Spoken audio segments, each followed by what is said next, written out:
It's like she just vanished. That's how some have referred to the mysterious disappearance of aviation legend and pioneer Amelia Earhart.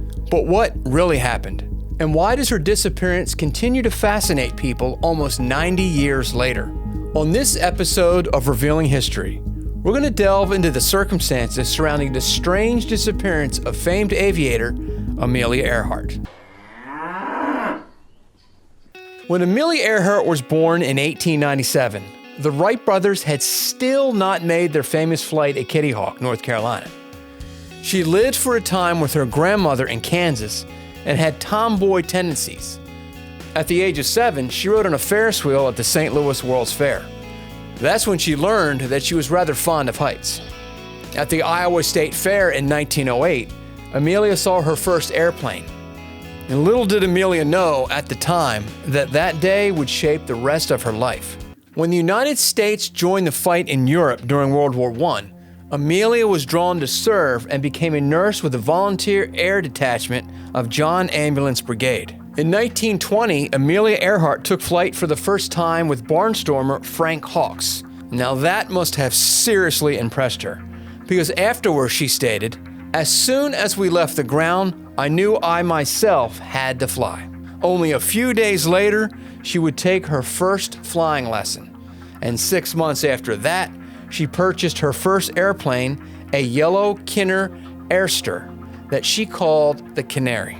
And in 1922, she began to put a mark on aviation history by breaking the women's altitude record. In 1928, a wealthy aristocrat named Amy Guest had the idea to become the first woman to fly across the Atlantic. So, she purchased a Fokker F-7 and prepared to make the flight. But her family had other ideas and they objected. So, they had to find a suitable replacement. George Putnam, the man who promoted Charles Lindbergh's book, was hired to find somebody. He would discover Earhart and introduce her to the public as Lady Lindy. And on June 18th and 19th of 1928, she, along with 2 other pilots, William Stutz and Lewis Gordon, flew across the Atlantic. Now, despite being little more than a passenger, Earhart became an instant celebrity.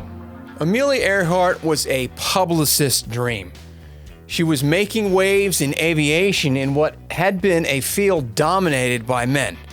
And she looked good doing it. And she was not only attractive, but smart and very down to earth. She was fast becoming America's sweetheart. On May 20 to 21, 1932, Amelia became the first woman to fly solo across the Atlantic. It happened to coincide with the 5-year anniversary of Charles Lindbergh's historic flight. Probably not a coincidence.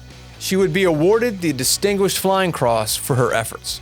And in August of the same year, she became the first woman to fly solo non-stop coast to coast. And the following year, she did it again. This time, she did it faster than she did before. In January 1935, she became the first person to solo from Hawaii to Oakland. The flight was also the first time a civilian aircraft carried a 2-way radio. And in May, she became the first person to fly non-stop from Mexico City to Newark, New Jersey. Why the hell would you want to go there? In early 1936, Earhart began planning for an around-the-world flight. And although it had been done before, she would become the first woman to do it. And because she was flying a route that was close to the equator, it would be the longest flight around the world at 29,000 miles. Earhart secured financing from Purdue University, where she was serving as a visiting faculty member, and commissioned Lockheed Aircraft Company to build the aircraft that she would fly. The plane, a Lockheed Electra 10E, was built to her specifications with extensive modifications to the fuselage in order to incorporate an additional fuel tank. Earhart chose Harry Manning to be her navigator for the flight. And under the original plan, the crew would only consist of Earhart as a pilot and Manning as the navigator. But there were some concerns about his ability to accurately navigate. Yeah, that's an extremely valid concern. And as a result of that, Fred Noonan was chosen as the second navigator.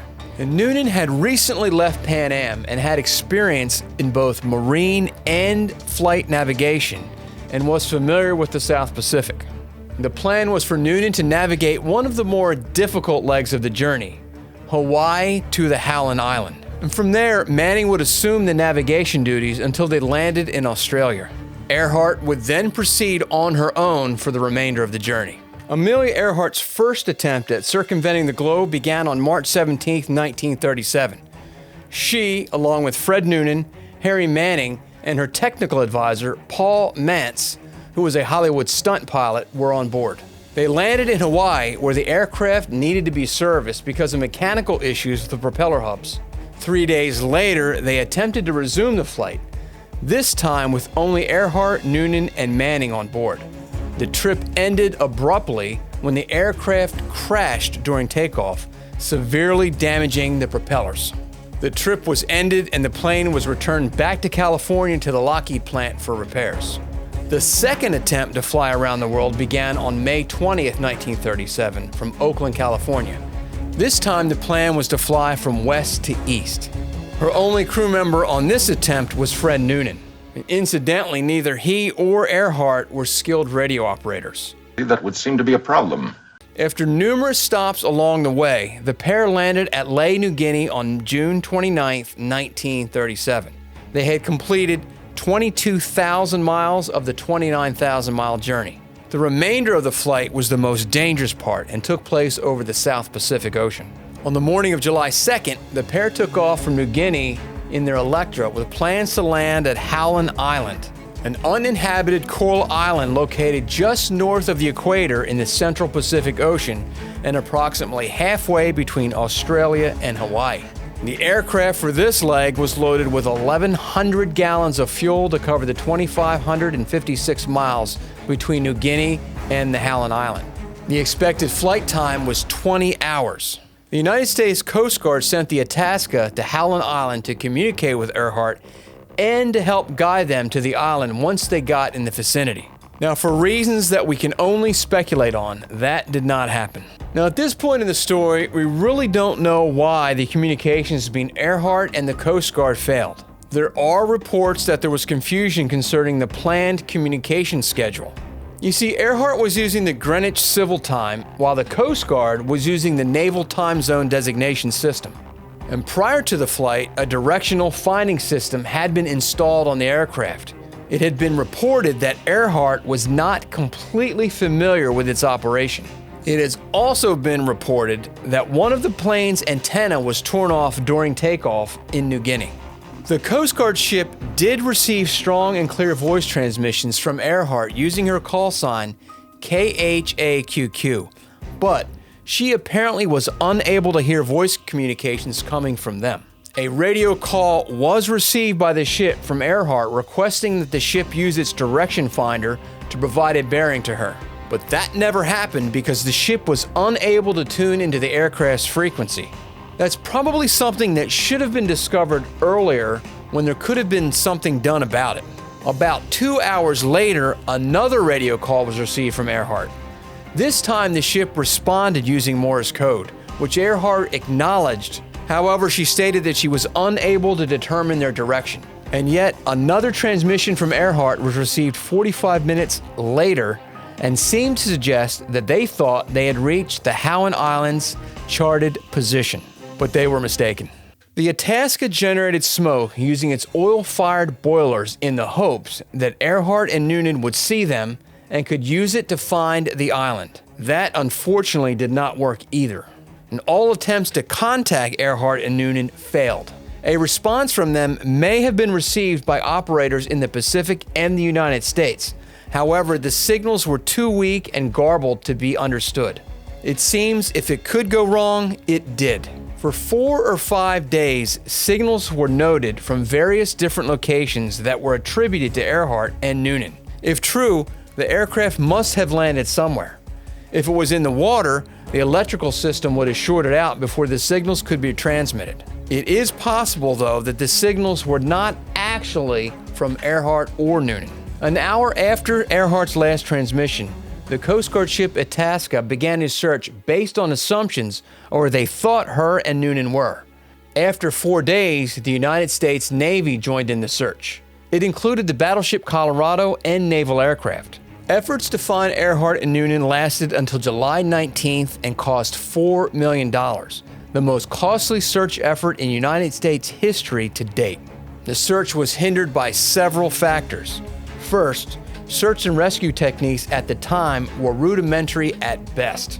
Second, some of the search criteria was based on incorrect assumptions and flat-out flawed information. And lastly, official reporting of the efforts were influenced by individuals who were out to cover their own asses. After all, it wouldn't look good for someone to have done something that may have contributed to the loss of an American hero.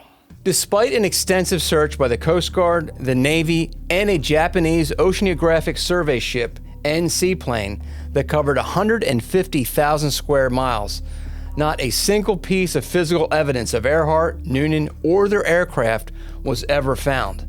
It's like they just vanished. After the official search ended, Earhart's publicists financed a private search effort. Again, the search ended with no physical evidence being located. On January 5th, 1939, Amelia Earhart was legally declared dead. She was 39 years of age, just 3 weeks shy of her 40th birthday. Now, of course, there has been much speculation about what really happened to the two aviators and their aircraft. The most plausible, and the one most historians agree upon, is that they crashed or ditched in the ocean, most likely as a result of running out of fuel, and sank. If the aircraft was mostly intact, one would not expect there to be a large debris field. Most of the aircraft, along with its two occupants, would have sunk to the ocean floor. Another equally plausible theory is that Earhart was able to find dry land and set the Electra down, but was never found, and so they eventually died, or perhaps they were killed by something on the island. Could the Japanese have captured the two? It's one of the theories that's been talked about. One report states that they crashed on the island of Saipan and were executed. Now that is highly unlikely given that the island is almost 2,700 miles away from their last known location. Now others say that it wasn't Saipan, but rather the Marshall Islands, which are only about 800 miles away from Howland Island. And proponents of the Saipan theory point to a Saipanese woman who says that she saw the two executed. There are some who think that she didn't crash but was actually shot down by the Japanese. But one must ask what the motivation of the Japanese would have been to kill the two. I mean, it would have been a PR win for the Japanese had they rescued and returned the American hero. There have been numerous other theories put forward, which include the belief that Earhart was a spy, was one of the many women who were compelled to serve as Tokyo Rose during World War II, or that she survived the flight, moved to New Jersey, and assumed a new name. And sadly, most of those theories are just pure works of fiction, cooked up by those who want to cash in on Earhart's fame and notoriety. It was reported in 2024 that a guy named Tony Romeo believes that he has found the wreckage of Earhart's plane using sonar from a deep-sea drone. And later in the year, he plans to launch a mission to see if he can't confirm this. According to Romeo, because she's America's most famous missing person, somebody will always be searching for her. And he hopes he can bring closure to her family and end the mystery once and for all. In her day, Amelia Earhart was a genuine worldwide celebrity, and her death was shocking. She continues to this day to be an inspiration to women around the world. She has received more honors than we can discuss here on this video. But perhaps the biggest honor is the fact that 90 years later, we're still talking about her. And if you like a good mystery, check out our video on the mysterious death of the first man in space, Soviet cosmonaut Yuri Gagarin. And until next time, I'm Dennis Gill for Revealing History.